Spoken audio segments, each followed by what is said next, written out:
There it is. Jacob made it.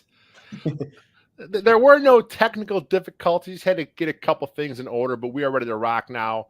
I just want to share this pod to our socials real quick.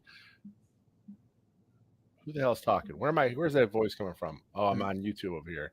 No. Get the hell out of here. Get the hell out of here. It's over here. Man, a little feedback. I'm such a rookie. JB would give me a hard time right now. All right, so we're good.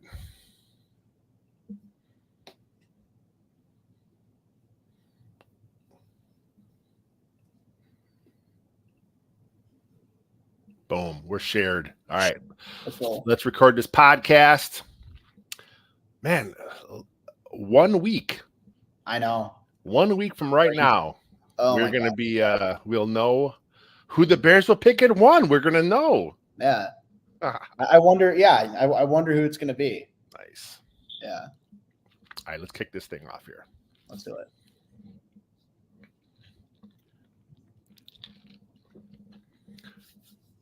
What is happening, Chicago Bears fans? This is T Formation Conversation.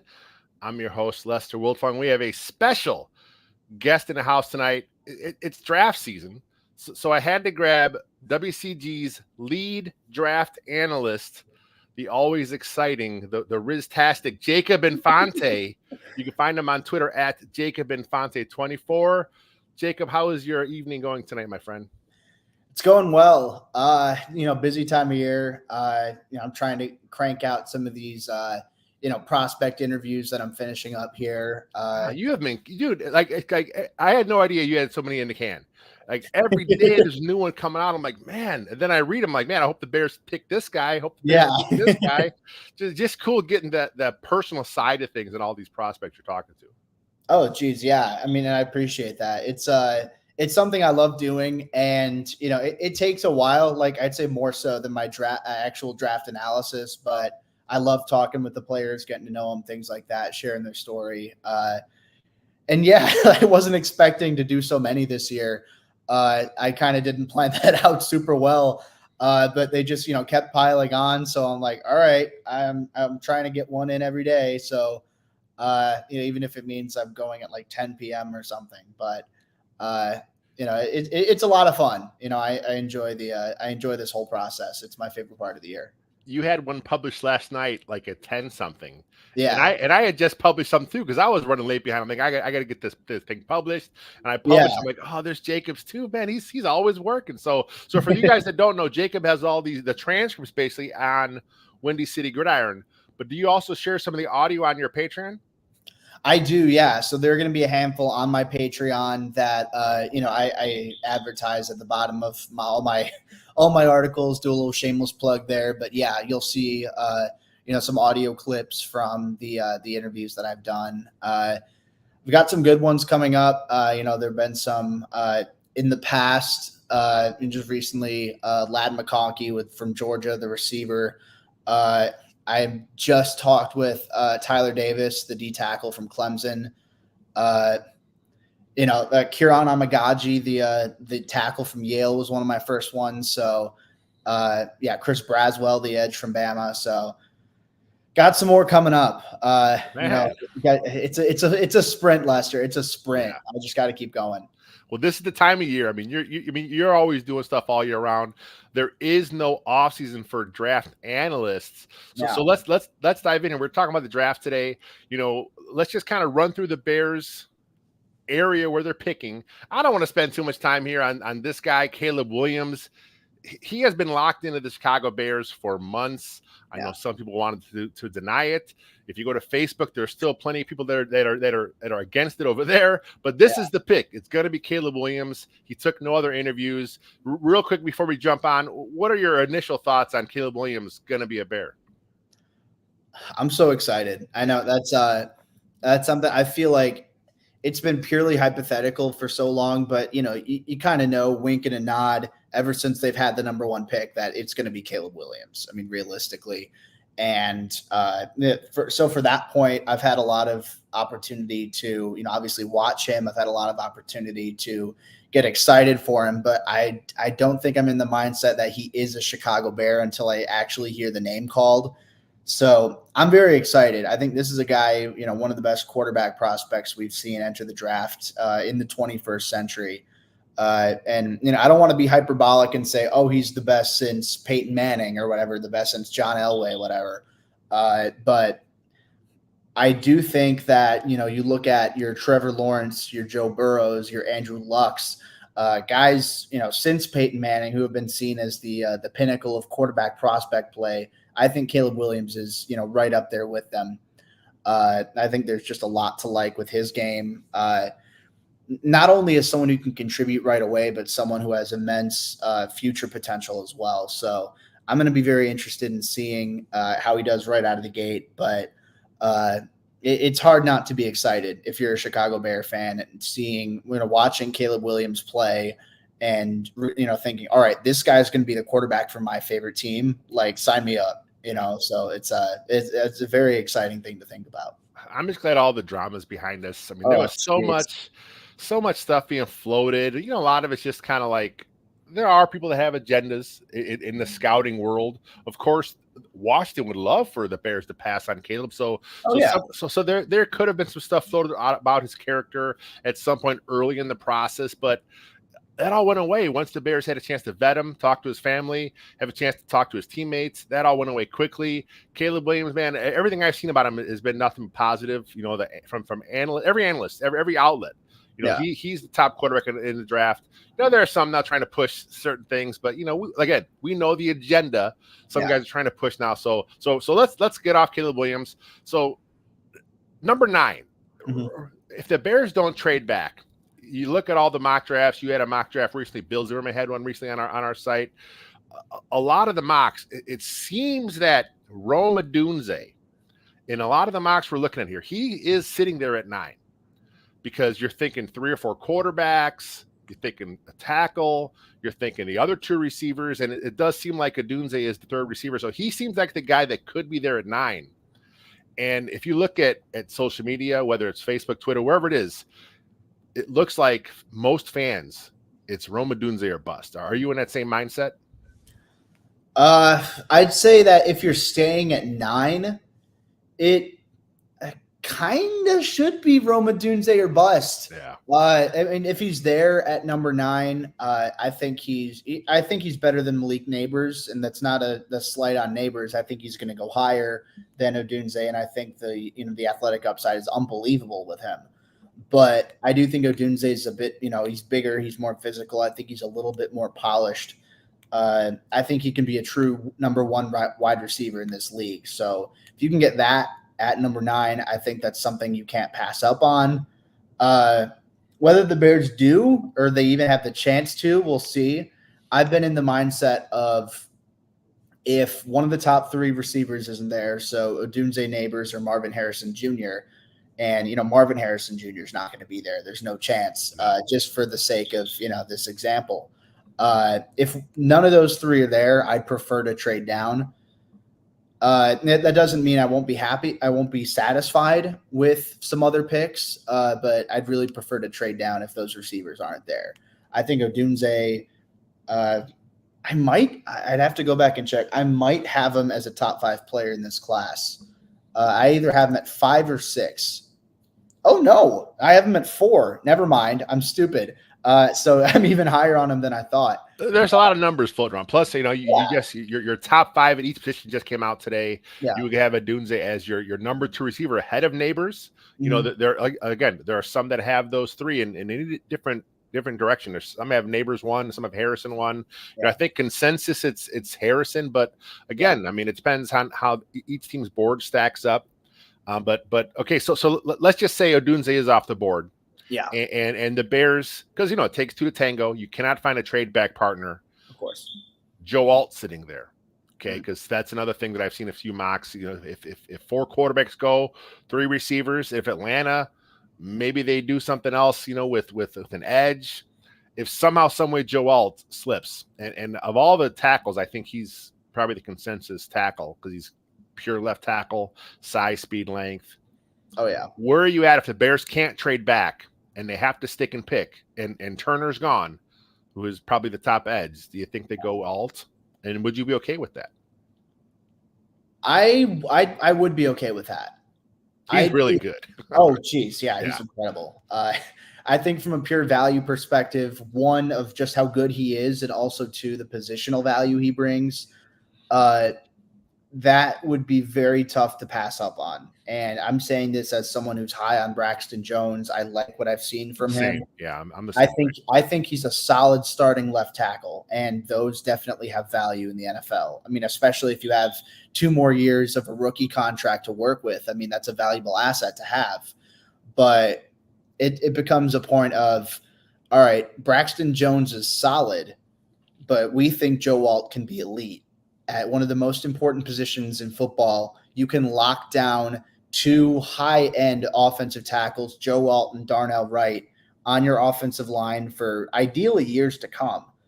I think that's definitely something you'd have to consider if he's there at 9. And I've gotten the question before, would you trade up for Joe Alt? I would not. No. Just because I feel like if you're trading up, especially in the top 10, you're trading up for a combination of pure value of who the player is and also need, realistically. And I think that the value would be there to trade up for Joe Alt, but I don't think the need would be there to trade up for him.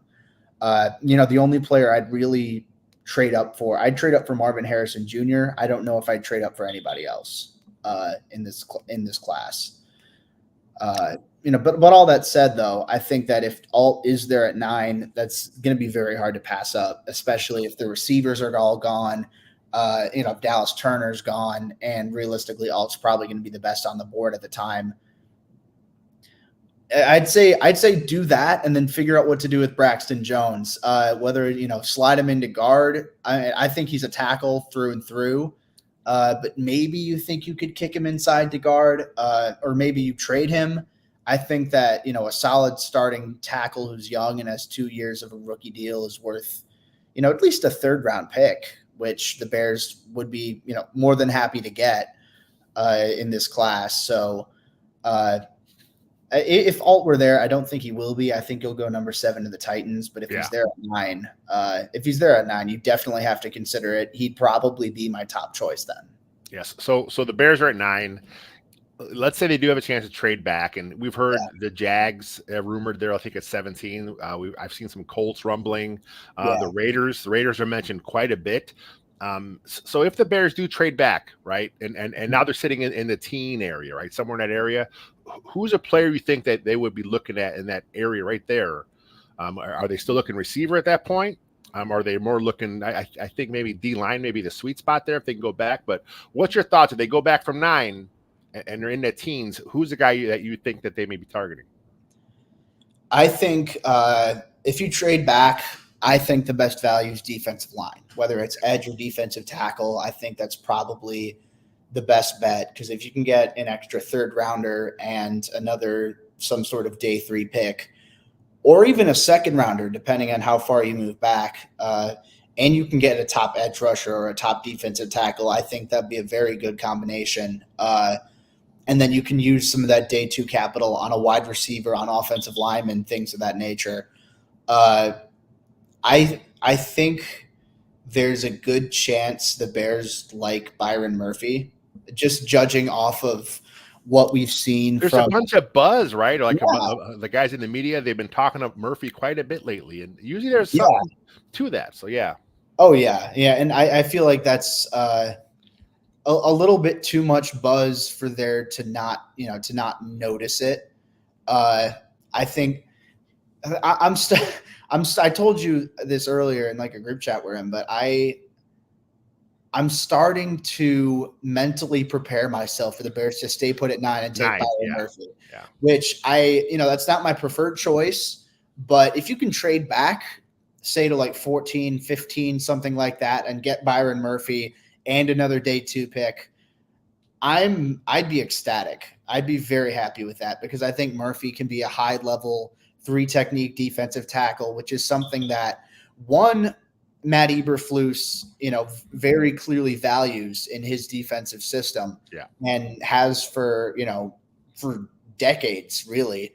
And 2, we're seeing in the NFL today, just how much these defensive tackles with pass rushing value are getting paid. Seeing Derek Brown, Christian Wilkins, guys like that, Justin Matabuke, all this offseason getting, the big bucks for, the pass rushing value they bring at defensive tackle. So if you can get a guy like Byron Murphy, who has the potential to maybe be one of those guys at a fraction of the cost, then I think that's something the Bears should and probably will consider. So if it's not Byron Murphy, I mean, I'm a big fan of Johnny Newton out of Illinois. I think, some people are souring on him. I've seen some people have him out of the first round entirely, which I just don't get. I think his tape is way too good to warrant even falling out of the top 20, let alone out of the first round entirely. But I get the sense I'm higher on him than league circles might be. Well, I think he just had his pro day recently because there was the question about it was a foot injury, right? And so people want to see how he recovered. But from what I understand, his pro day was fine. He worked out, and and like you said, his tape is he was considered a first round lock before the injury. If he's recovered, I'd be fine with him. I think he's a good football player. And then it's funny because like the league is changing, and some fans don't want to see it because the quick game is so prevalent. Yeah. So where before it was you got to find an edge, you got to find a guy that get after the quarterback. Well, if the quarterback is reading his stuff and he's getting the ball out in 2 seconds, then you need a defensive tackle that can penetrate quickly, get his hands up quickly, get in his face quickly. Like you said, that's why we're seeing all these D tackles getting paid huge money. We're starting to see guards get paid more money. Oh yeah, it's just a shift of things, and these things always kind of go in patterns. And I think that's what we're seeing now is more value on the big guys up front, and I love it. Yeah, no, I love it too. I mean, you're seeing guys like Robert Hunt getting paid like $20 million a year. Yeah. I didn't see that coming by any means this offseason. But yeah, you bring up a good point. The quick game is prevalent in today's NFL, and a big part of stopping that is having a disruptive defensive tackle. So, I think that Murphy and Newton also have to be on, in consideration. And, to that point also, if you get the chance to add another edge rusher, I do think that it's something that you have to consider. I don't think Dallas Turner would be there in the mid to late teens, but a Jared Verse might be, Leatu Latu might be there. Now he has a neck injury that some teams are scared of. He may even be off the Bears board for all we know. Yeah, he very well might be. And I think for, part of that, that's why I have him as my edge 3, because I think his tape is the best of any edge rusher in this class. But, us being on the outside, we don't know the full extent of, how these medicals are going to turn out. The best I can do right now is speculate. And, the neck fusion, like I'll trust people, like Mason West, who like actually know what they're talking about, medically speaking.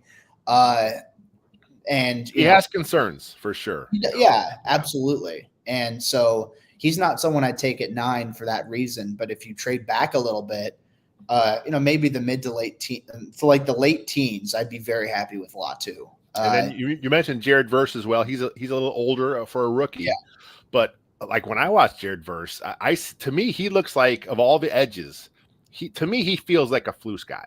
He feels like the guy that would be the pick there. He is pretty good. He's a good all around football player. Mm-hmm. He's not a one trick pony. He can play the run. He seems to have the body type that Flus covets.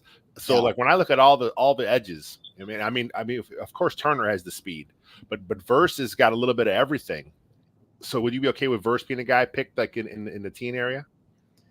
I would for sure. I think that Verse, for my money, is the safest edge rusher in this class.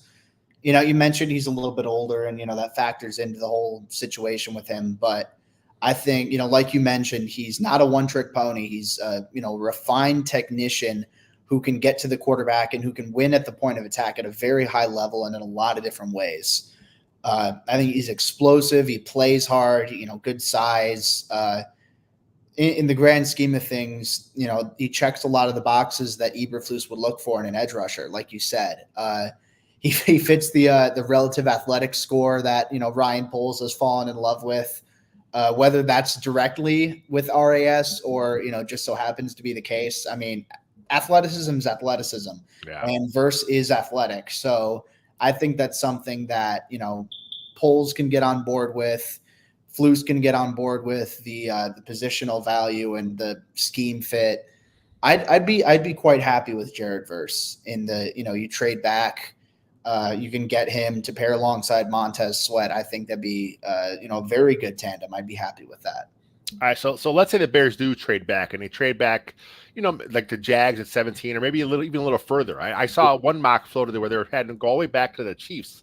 Yeah, I think it was you who shared that on Twitter. I'm not sure if I'm okay going that far, but let's say it happens. If you go back, the further you go back in the first, the more likely your chance of getting a second round pick. So before we jump into the actual what the Bears currently have, is there like a second round guy that you're thinking, man, if somehow the Bears can get in this range here, this is the guy I would hope they would have a chance to target. That's a good question. So I think there are a couple guys that kind of stand out to me. If you can end up with a Jackson Powers Johnson, the center out of Oregon, or a Graham Barton from Duke, you can play. Graham Barton, I have him as a center. That's where he started off in college. He kicked out to tackle, but he's done everything on the line, right? Yeah. No, he can do a little bit of everything. I think I don't think he has the length to consistently play at tackle, but I mean, if you need him there in a pinch, he can play there. Kind of like an Elton Jenkins sort of deal. But if you can get one of those guys, somehow end up with a second round pick and select one of those guys, I'd be very, very happy, because I feel like the Bears, while they did improve at center, and I think Coleman Shelton is he's a solid starting center. He's experienced. He's done the job. Yeah. He's definitely an upgrade over what they had the past couple of years. Yeah. I don't know if he's a long-term answer there, so that remains to be seen.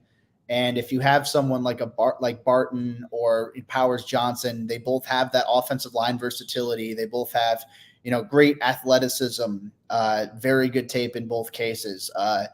Powers Johnson's a little bit bigger and stronger, but I think Barton is a little bit safer in terms of consistent processing mentally.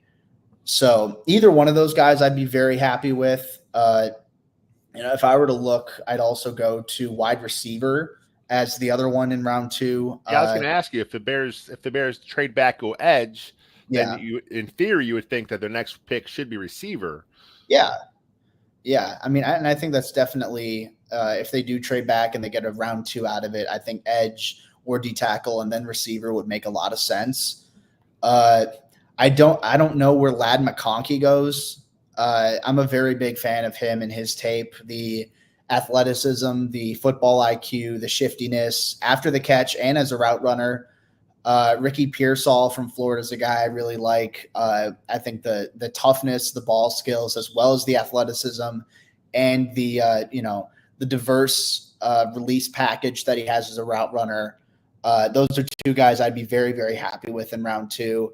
And then you also go to like a Keon Coleman out of Florida State. So someone who's a completely different skill set, not as good of a separator, but in a vacuum, he's quick enough. He's not going to wow you with deep speed or anything. He didn't run very well in the 40, but he's quick in short areas. I think he might have the best ball skills of any receiver in this class. And you throw the ball to him above the rim, he's going to make incredible catches. And the physicality's there, the hands are there, the ball tracking skills are there. Not a round 1 guy because I have the deep speed concerns, and how is he going to be able to consistently separate? But even then, you're looking at a guy who's bigger than everybody else, who's stronger than everybody else, who has the ball skills needed to make circus catches look routine. And then, real quick on the X, I mean, you're talking about the Bears looking for like an X receiver, someone that's a little bigger, stronger, because you figure with a guy like Keenan Allen coming over, he does a lot of work out of the slot.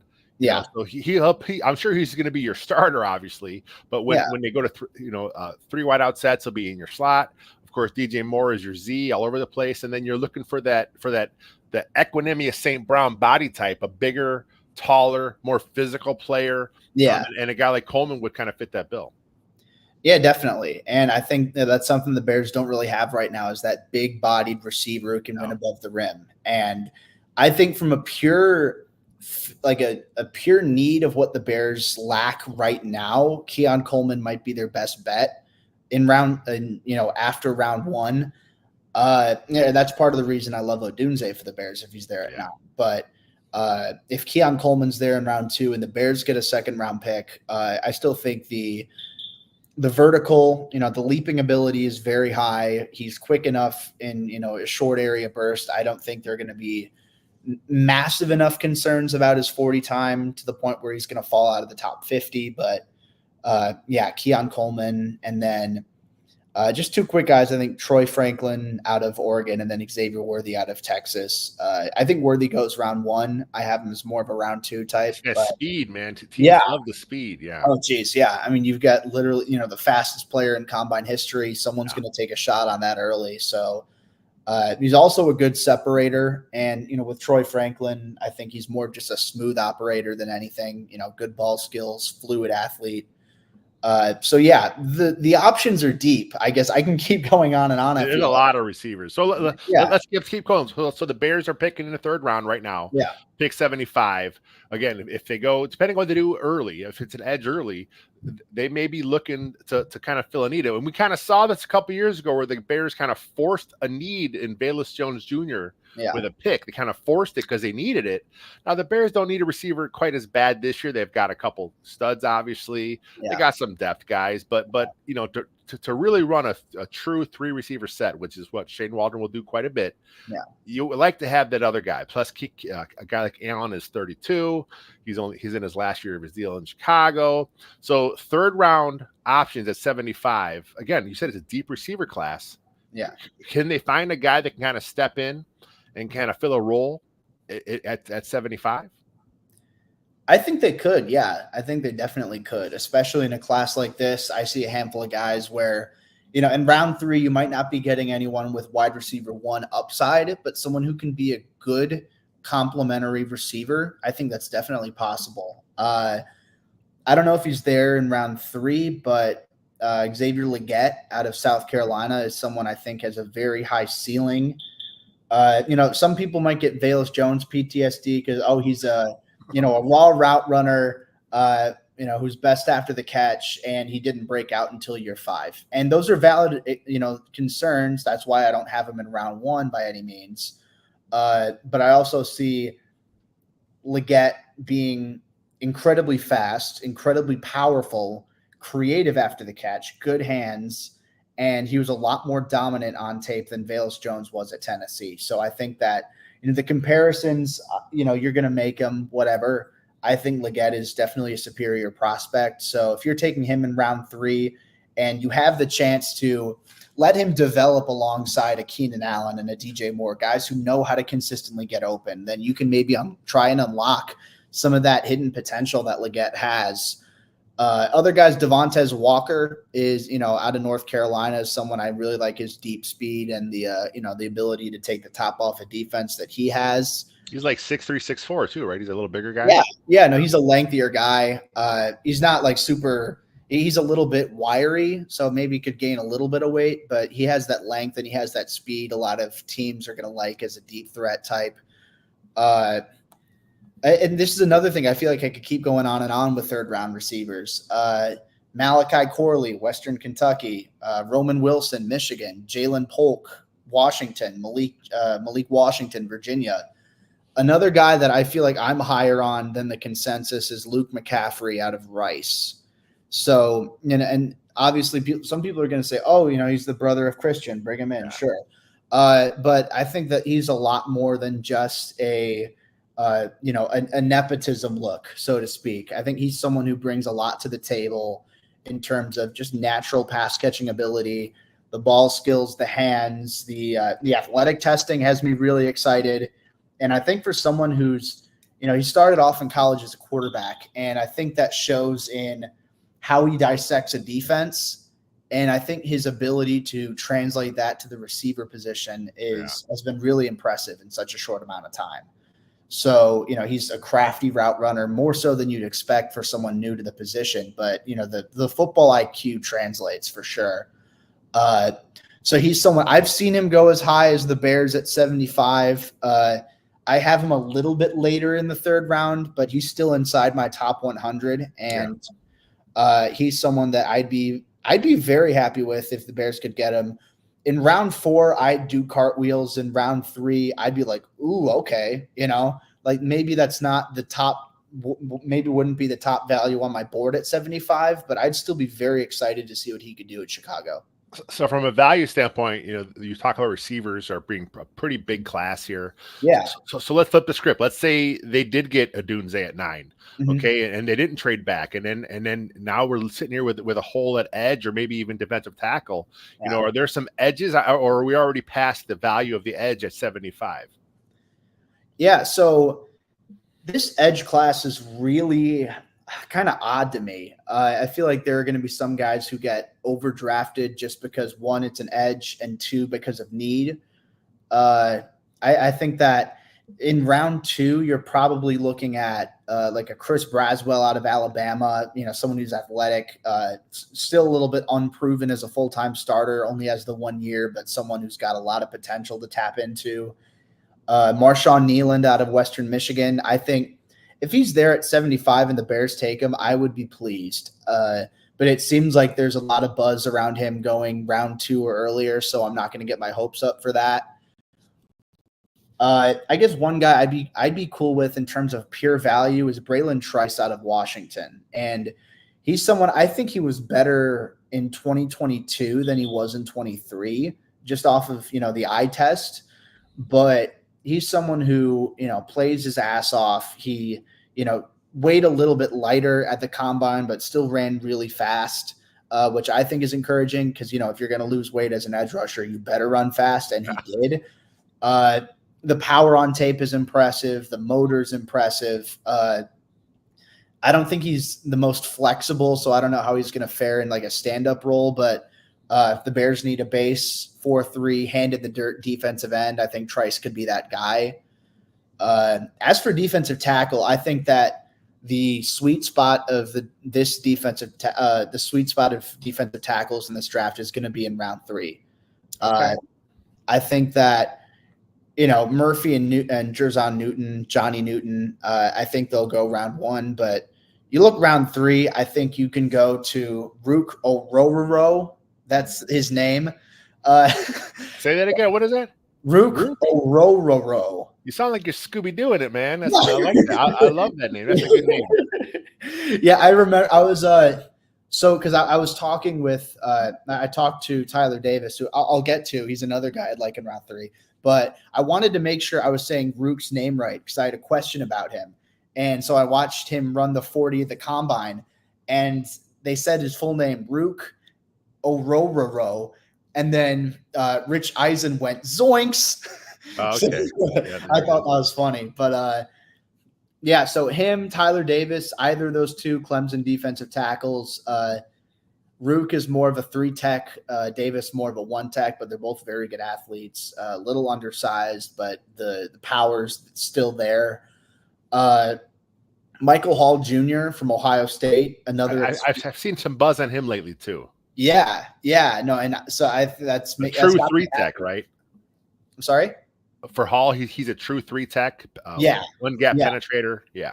No, 100%. He's I'd have to go back and check the testing, but just off of film, I get kind of, like Sheldon Rankins kind of vibes. Okay. He wasn't the biggest 3-tech coming out of college, but he was explosive as all get out. Good finesse type of rusher up the middle. And then the other guys, I think Mekhi Wingo might not meet the length threshold from LSU. LSU, yeah. But, he's undersized, but he's explosive as all get out. He takes advantage of the fact that he's 6 foot, wins with pad level, with leverage every single time. Speed to power conversion is good. And then Mason Smith and Brandon Dorless. So Mason Smith's also from LSU. Brandon Dorless is a bit more of a tweener edge defensive tackle type. Smith is someone who's raw. He reminds me of a little bit better Zach Pickens coming out, to the point where, they both have a lot of the same strengths and weaknesses. Highly touted recruit coming out of high school. Smith had a great freshman year, but he tore his ACL in year 2, and year 3 was, he still flashed and he still has insane tools, but the technique, you can tell that being off in 2022 affected his development as a technician. So he's a bit high in the pads, doesn't have a go-to counter move he can work to memory yet, but insane length, insane quickness, good natural feel for rushing the passer. So, I think defensive tackle, if you get a guy at 75, which I think you can, that'd be a very good value. So if you don't end up with a Byron Murphy or a Johnny Newton, then I think round 3 might be the best bet for the Bears to end up with a defensive tackle. Nice. So the Bears next are going to be on the clock in the 4th round. That's at pick 122. And we kind of saw last year when the Bears were in the 4th round, they kind of went, I'm not saying off their board, or I'm saying that they stayed true to their board by getting a guy like Roshan Johnson, running back. He wasn't a need. He wasn't on no Bears fans' radar to take a tailback at that point. Oh yeah. But he's there. He had good value. So at this point, we're not looking needs. We're looking probably BPA. So who are some guys in the 4th round at 122? It doesn't matter the position, but you see him on the board, you're thinking, man, I hope the Bears somehow, some way get a chance to grab that guy. Yeah, so I mean, I'll preface this by saying I don't know if the edge value is going to be great around here for edge rushers, but I do really like Mo Camara out of Colorado State. I think his athletic testing is really impressive. His motor, his deep toolbox as a pass rusher, a little undersized, but I do think the tape is tremendous. You can turn on just about any Colorado State game. He's going to pop, even against Colorado, he did a good job. I really like the offensive line value here in round 4. And I know it doesn't stray to, I wasn't expecting the Bears would go in that position here, but at least going off my board, somewhere in that, 100 to, I'll say like the 140 range, I have a bunch of different offensive linemen, whether it's tackles or especially interior guys. If he's there, I don't know if he will be, but Mason McCormick from South Dakota State is someone I've really come to fall in love with. The more I watch him, he's someone tested incredibly well, and that's coming from someone who has, very good play strength on tape. He's got a nasty demeanor, tested a lot better than I was expecting. Like, he looked like a solid athlete on tape, but for him to test, with in a 99th percentile in the RAS grade, that shows there's a lot to be tapped into there. So he's someone at guard I definitely take a shot on. Maybe a center like Bo Limmer out of Arkansas. I'd consider Tanner Bortolini, center out of Wisconsin. I think either of them could play center or could play guard. I think Bortolini's a bit more athletic on tape, but they both tested insanely well. So it is what it is. Like a bunch of the mock drafts, for the simulations, it seems like there's always a couple centers around the pick that the PFF or the Pro Football Network, their boards have them in the hundreds, like the early hundreds, and at 122 they're still sitting there. So I'm always taking a center in that spot. Oh yeah. And I think it's a better center class than a lot of people are talking about. Yeah. And, obviously, you'd be able to tell from, you doing, working with PFF mock drafts, like there are a lot of guys who are probably going to be in that late round 3, early round 4 range, or even later in round 4, like the Bears have with this pick with the Eagles, who could be available where you tell me, all right, this guy's going to develop into a starter. I'd be like, okay, yeah, sure. I could see it. I don't think you're taking a center in round 4. I don't think you're expecting this guy's going to be a superstar, because that's pretty rare to happen late, in the draft. But you can get a good value, someone who can start off as a valuable guard center, versatile type of swingman type, someone who can push for a starting spot in camp and eventually could develop into the guy at the position, like Limmer might, like Bortolini might, like Hunter Norzad out of Penn State. I think he's someone that could push for around 122 as well. So it's a very intriguing interior offensive line class in terms of what you're looking at depth-wise. And I think if any of those guys are there, I'd be happy with it. I don't think Christian Haynes, the guard from UConn, is going to fall this far. I think he's a day 2 guy, but if he's there, I'm running to the podium too. He can play center. I like him more at guard. That's a 2-time All-American, and for someone to make UConn football like watchable and enjoyable, I think that takes a lot. Considering how bad they've been the last few years. So, Christian Haynes, another guy. I don't think he falls here, but if he does, I'm sprinting to the podium and taking him. So that's it for the Bears. I mean, they got 4 picks unless the trade happens, So let's say somehow, some way the trade happens, right? And they end up and it's with the Jags or Raiders, whoever, and the Bears say, hey, throw us in a day 3 pick as a sweetener to get this deal done. Are there a couple day 3 guys that, I mean, right now the Bears are not in a position to draft any of those guys. And they're not going to fall to the UDFA range. So are there any guys in that day 3 range you're thinking, man, I hope somehow the Bears can sneak into the 3rd round or the day 3 and get this guy like in the 6th or something like that? Is there a guy like that you really have high on your board that you're hoping can just sneak through? Yeah, I mean, there are a couple of guys that I'll go to bat for in late on day 3. Tory Taylor, the punter from Iowa. Bears fans would die if this is the guy. The Bears fans love their special teams. This would be the guy. He has an Iowa Hawkeye highlight reel of a punter. Oh yeah, forget about it. This would be the guy for the Bears somehow. Oh yeah, I think the fan base would be easily the happiest I've ever seen for a day 3 pick in my entire life if they took Tory Taylor. So. Part of it might be the overlap with Iowa, but I truly think Taylor's a very, very good punting prospect. I think he's got an incredible leg, great downfield touch. He's the type of guy he can kick out of that, kind of running up rugby style of delivery, but he can also do pro style and do it at a high level. He's older, but punters play until they're like 60 anyway. So, that's not as big of an issue. I love Tory Taylor. And I know Bears fans would be ecstatic if they got him. I still think Trenton Gill can develop into something, but I don't think he can develop into what I think Tory Taylor will develop into. So he is your top punter on your board too, correct? Oh yeah. Yeah. Like I have him as like a 5th round pick, which he might go even higher than that. I don't know. I typically I don't grade specialists any higher than day 3 just naturally because of the position. But Taylor, definitely one of the highest, maybe the highest punter I've ever graded. Him or I was really high on Matt Ariza coming out of San Diego State. But either way, I think Tory Taylor's a stud.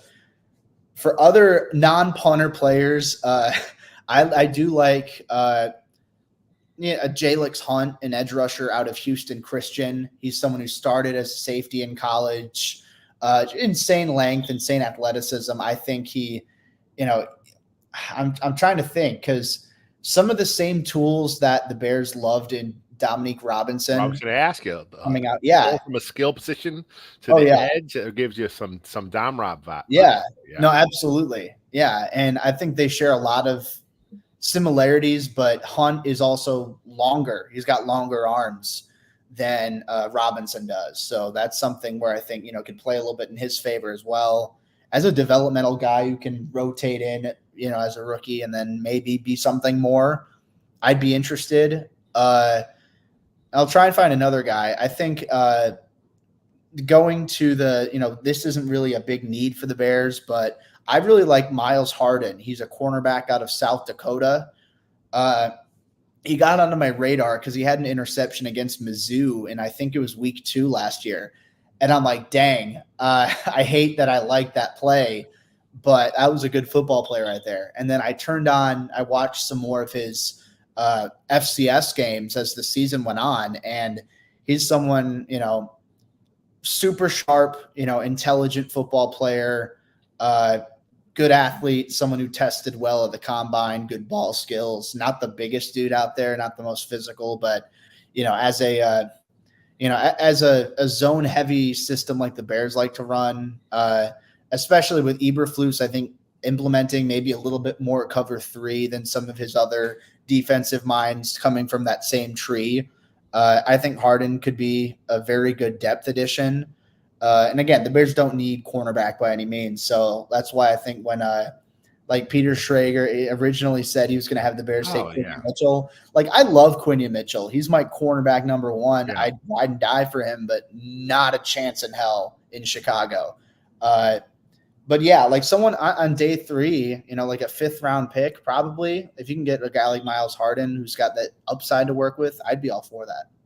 So before we jump into the NFC North stuff, guys, I want you to know, if you have any questions for Jacob, drop him in the YouTube chat here. We'll try and get to as many as possible. Yeah. But I did want to talk to Jacob about the NFC North. So the Vikings, they're picking at 11 and 23 in the first round right now. And there has been a ton of buzz amongst the national guys, the local Viking guys, about them trading up for a quarterback. So would you think this is the best case or worst case scenario for the Bears if the Vikings would kind of jump up for their quarterback? I think it depends. Yeah. I think it does depend. I say this as someone who's a bigger fan of JJ McCarthy than a lot of fans out there. I like him a lot. I think he'd be fine. If he went to Minnesota, that would be a great landing spot for him. But I'm really starting to get scared if the Vikings trade up for Drake May. I think that you're looking at – he's my QB2 by a landslide. And I know that's – some people have concerns about him. He's falling down boards. I think it's more of a prospect fatigue thing than anything. I think you're looking at someone with the size, the arm strength, the athleticism, the poise, the way he carries himself in the pocket. There's a lot to like with him, and he's shown the ability to improvise after his first read and, scramble, extend the play, do what he has to do. He's not a perfect prospect by any means. He's not enough to the point where, the Bears have a number 1 pick. It's even a discuss, it's Caleb Williams. Caleb Williams will be the pick. He's the best quarterback in the class. Like, I'm shutting any debate down on that. But I do think Drake May, especially in a system like Kevin O'Connell's with an offensive line that's got some pieces on it, when you're throwing to Justin Jefferson, TJ Hawkinson, Jordan Addison, that's scary. That scares me. So I'm personally hoping, and again, if JJ McCarthy lands there too, I think he'll do a better job than some might give him credit for. Like, they'll meme the pick or whatever because he didn't throw a ton in Michigan. Yeah. But I think if Drake May ends up in Minnesota, then I think that's something Bears fans will, it'll lead to some fun football. Caleb Williams versus Drake May twice a year. But I just rather not have that. Like, send Drake May to New England or something, send him to the AFC, even have him in Washington for all I care. That's fine with me too. As long as if you only have to worry about him like deep in the playoffs, then so be it. But, whatever the case. Yeah. It seems like things are trending towards Jane Daniels going to Washington. There's a bunch of stuff there.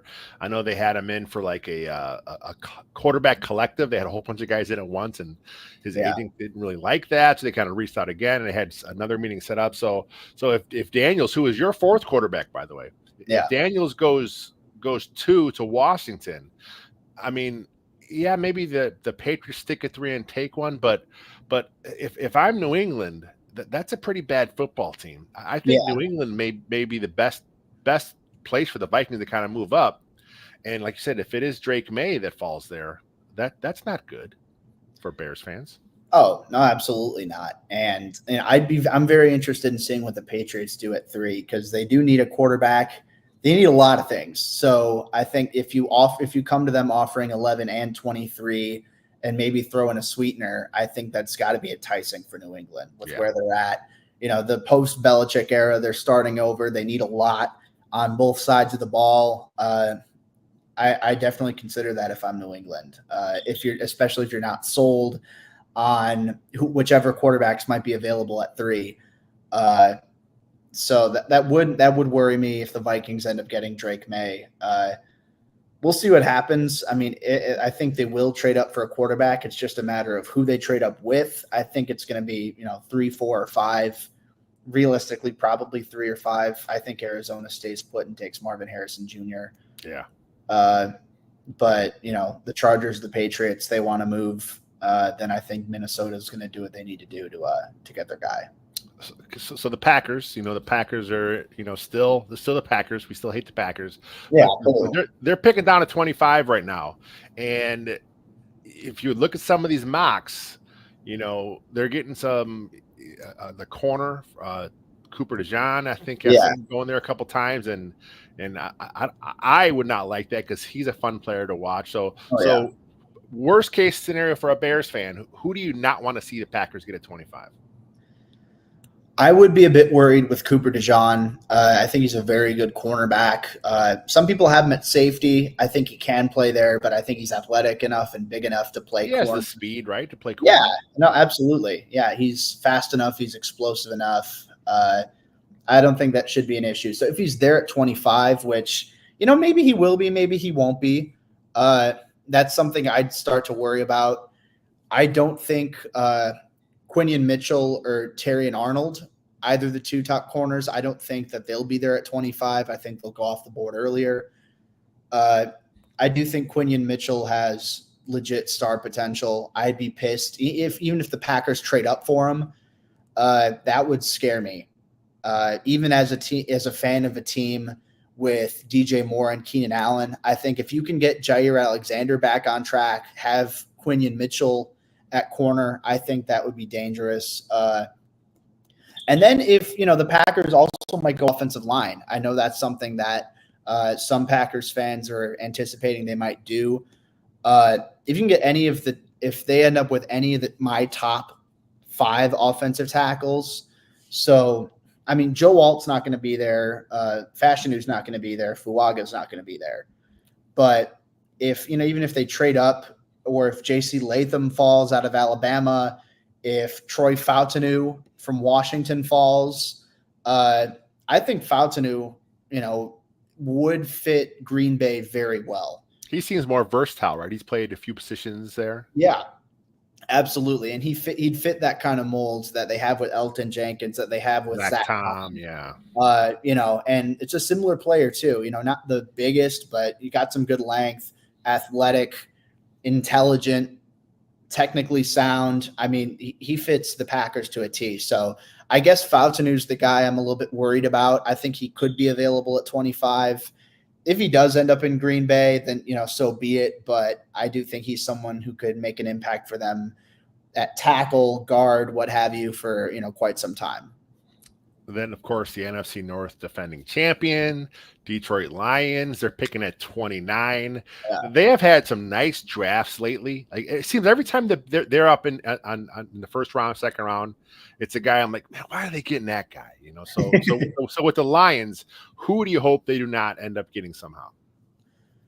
I hope they don't get Jerzon Newton from Illinois. I hope they don't get him, or Johnny Newton. I don't know. He said he wants to go by Johnny. I know Jerzon is. I saw that. Yeah. So I'm still getting used to that, the switch. But if the Lions end up with him at 29, I'm going to. That would suck. Yeah. I'll throw something. I'll throw something in my house. I don't care.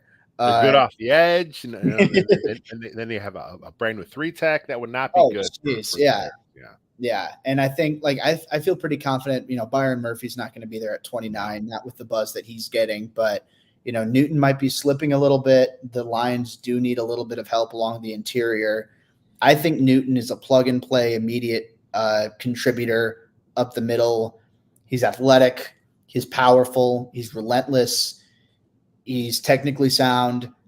I think outside of size, he's a little bit shorter, doesn't have great length. Outside of that, he's damn near got it all. Yeah. So if he ends up in Detroit, I'm going to be not very happy, to say the least. So that's the one I can point to where, maybe they'll go with Darius Robinson out of Mizzou. Obviously, I'm a Mizzou fan. I like watching Darius Robinson. He's from Michigan, right? Yeah. No, he grew up, a Lions fan. So that'd be a nice story if that happens.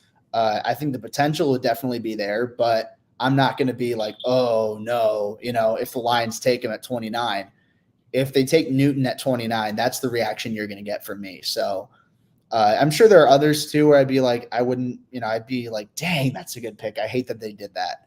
But Newton's the one that really stands out with need, value, and just my own personal opinion on him. I'd be very upset if the Lions go in that direction. Yeah, but the best thing about all these NFC North teams drafting is the Bears are going to get Caleb at number 1. Yeah. So if Caleb is who we all hope he is, who cares who these guys are, right?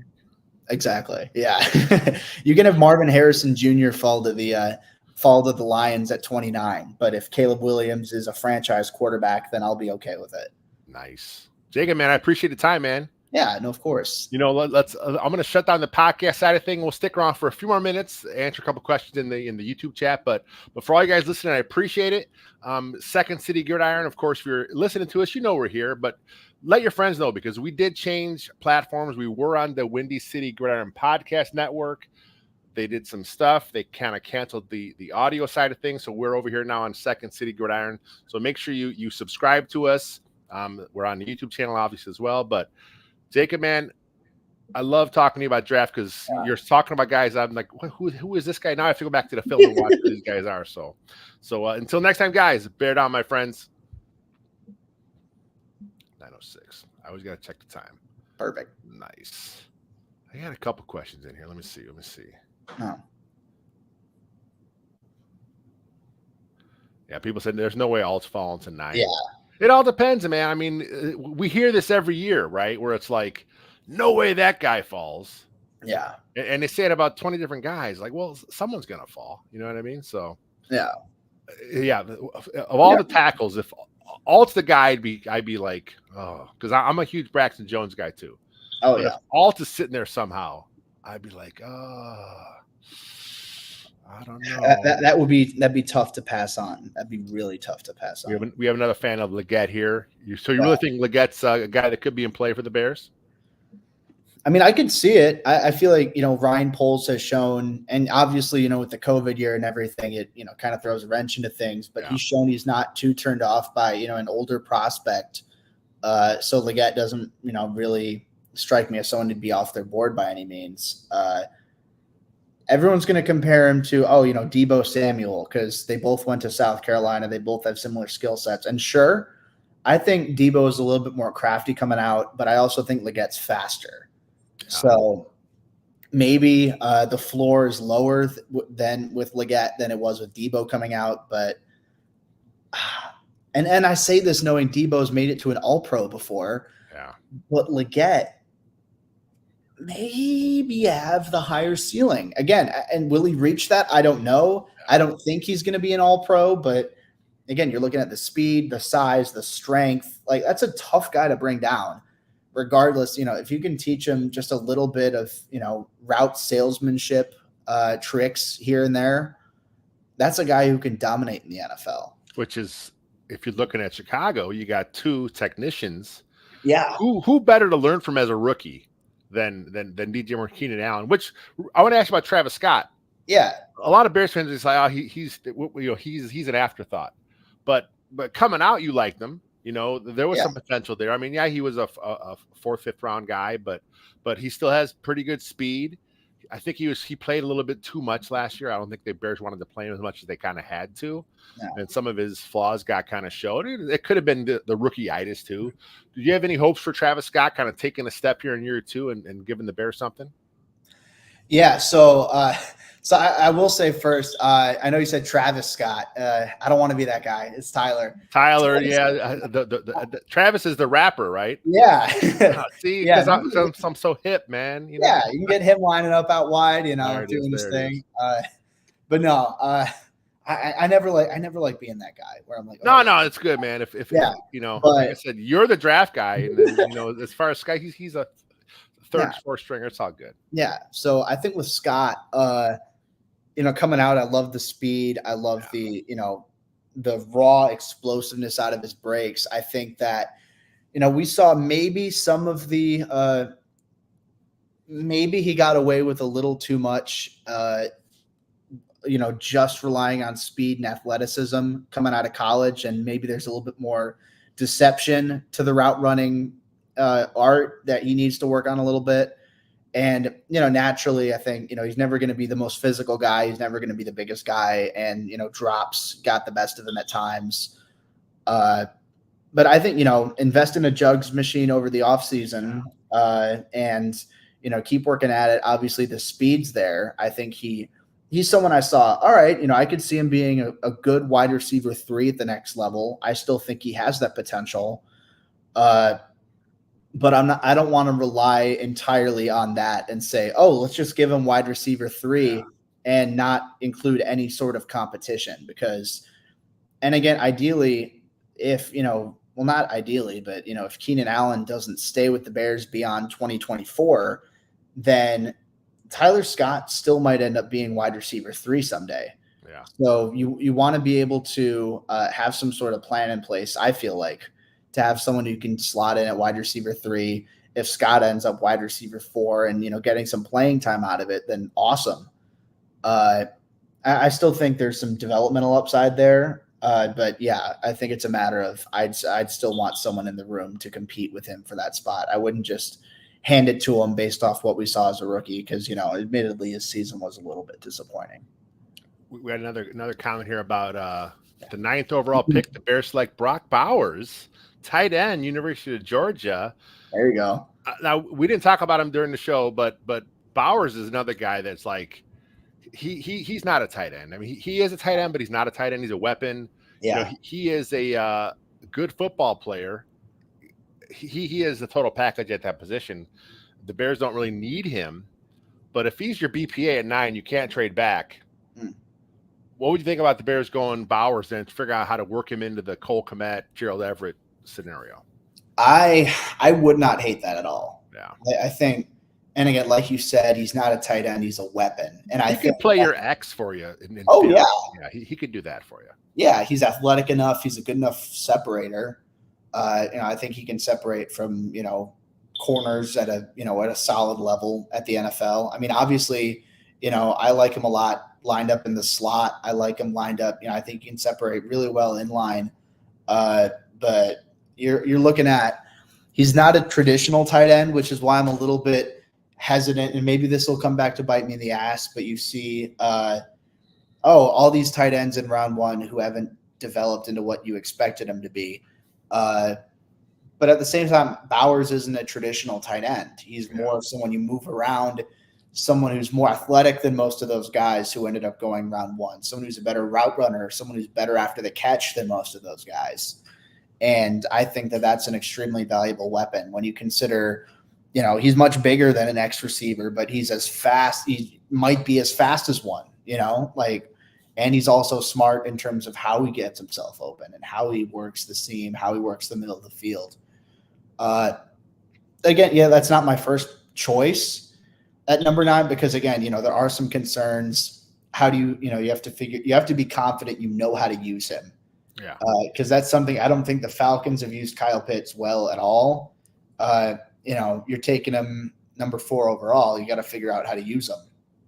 And I still think Pitts could be, a Pro Bowl guy consistently.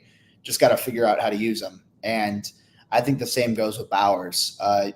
You can't just, keep him in line all the time. And, because you have Kmet for that. You have Everett for that.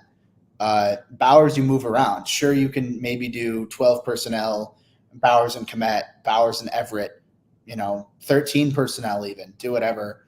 But I think the more you have a plan in place for how to use Bowers like a weapon and, instead of just a typical tight end, then, True. You need to make sure you can do that. But as a football player, incredible talent, elite athlete, I'd be happy with him in Chicago. Honestly, I would. It would be fun seeing how they figure it out. I mean, you play 2 tight end sets, you let him split out, and now you just you move Keenan Allen into slot where he wants to work out anyway. So yeah, I think it'd be fun. I do like Gerald Everett signing, so that's interesting there. But yeah, Sean says that he thinks the Raiders are the trade bait target at 9, and I think the Raiders are looking to move up. They'd be looking to go up for a quarterback. Yeah. So if by chance only 3 go early, could the Raiders kind of trade up, you think, at 9, and who would they target? Are they on Bo Nix? See, I don't know. I'm not sure because again, if one of the top four, if they do fall to 9, then that would make a lot of sense. You're jumping the Broncos, who also need a QB. But if not, I don't know if they trade up into the top 10 for Penix or Nix. I'm saying this as a big fan of Michael Penix. I think he might be my quarterback 3 if he didn't have a laundry list a mile wide, a mile long of injuries. But do you take that at number 9? I don't know because there's a lot of concern there. You have to be confident in your medical evaluations with him. You have to be confident. All right, sure. He's a little bit older. Obviously, good arm. General good sense of anticipation. He ran that insane 40 time as pro day, which I didn't see coming at all. No one saw that coming because he's such a pocket passer right at college. Yeah, he's so stationary. Yeah, like he's very much stay in the pocket, don't improvise sort of deal. And then he comes out here running like a high 4.4, low 4.5. I'm like, what? Yeah. So I'm saying this. I like Michael Penix. I don't know. I think the Raiders only trade up for a quarterback at 9 if one of the top 4 guys falls, which maybe it happens. I don't know. I think because I read Bill's mock draft, I think he had Drake May falling to 9 and the Raiders trading up for him. I think that's what he had. That's because there's so much buzz, like anti-May stuff going in the media now. So you're like, but again, it's like, how much is that being floated by like some of these teams hoping that they're going to push him down the board? We saw it with Justin Fields. There was some BS floating about him back in the day. So we'll take one more question, then we'll get the hell out of here because it is late. Yeah. Hey Jacob, anyone that could fall in the second round worth trading 75 and a future 2 for? So I'm guessing someone was maybe like a first rounder that kind of got pushed down the board for some reason. Anyone you think that they can trade up for? Interesting. I have to think about that a little bit. I keep going back to Johnny Newton.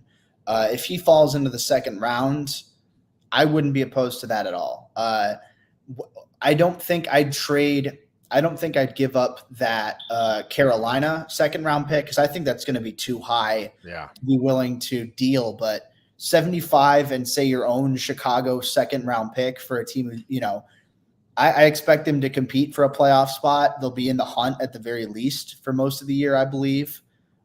So a mid-ish first round, mid-ish second round pick. I'd be willing to part with that if it means securing Johnny Newton, because I have him as my 13th overall prospect, even with the foot injury. So I do have Byron Murphy higher, but that's besides the point. Yeah. I think that if he falls in round 2, which maybe some people are speculating he might, I don't think he has any business being there. Other guys though,